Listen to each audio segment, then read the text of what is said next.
मुल्क में महांगाई चोट चढ़ी वही है। एक हफ़्ते दौरान आम वाइपे जी मुख़्तलिफ़ शयुनि जे अघनि में 29 रुपयनि ताईं वाधि रिकॉर्ड कई वई है। शुमारियात खाते पारां जारी कयल रिपोर्ट मूजिबि खंड जो फ़ी किलो अघु 2 रुपया 14 पैसा वाधि कई वई है। टमाटनि जो फ़ी किलो 29 रुपया महांगो थियो आहे।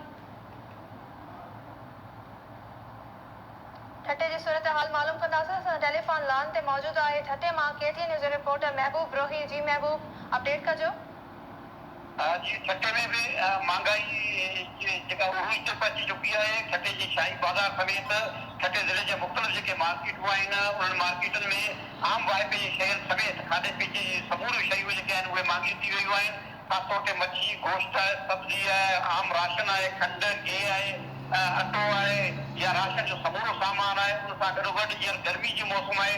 सभिनी शयुनि जी जेका आहे खपत में जीअं वाध थी आहे त शरबत आहे, बर्फ़ आहे, उन आम इस्तेमाल जूं शयूं आहिनि उन्हनि जी अघु जेके आहिनि आसमान सां गॾु उहे लॻा आहिनि। उन सां गॾोगॾु दवाउनि जा जेके अघु आहिनि उहे वधी विया आहिनि। सब्ज़ी जेका आहे उन्हनि जा अघु जेके आहिनि उहे चोट चढ़ी विया आहिनि। जंहिं करे आम तबिको थोरे विचोलो तबिको जेको आहे उहो परेशान हाल आहे। ऐं जॾहिं त इंतिज़ामिया जे तरफ़ां जेके अॻोतरी लिस्टूं आहिनि उन्हनि ते अमल दरामद कराइण में इंतिज़ामिया नाकाम रही आहे। फॉर्मेलिटी तौर ते मुख़्तियारकार या असिस्टेंट कमिश्नर फॉर्मेलिटी तौर ते करे करे नज़र अचनि था, पर ख़ासि कोई एक्शन नथो थिए। जेके वापारी आहिनि, वापारी माफ़िया आहिनि, उन डायरेक्ट मार्केटिंग करे छॾी आहे।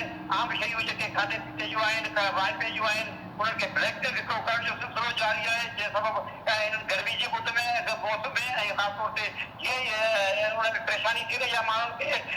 उन सां गॾोगॾु महांगाई जेका आहे वधी वञण जे करे हेठियों तबिको, ग़रीब तबिको जेको आहे मुआशी परेशानी में वरितल आहे। जी महबूब रोही, अपडेट करण लाइ तव्हांजी वॾी महिरबानी।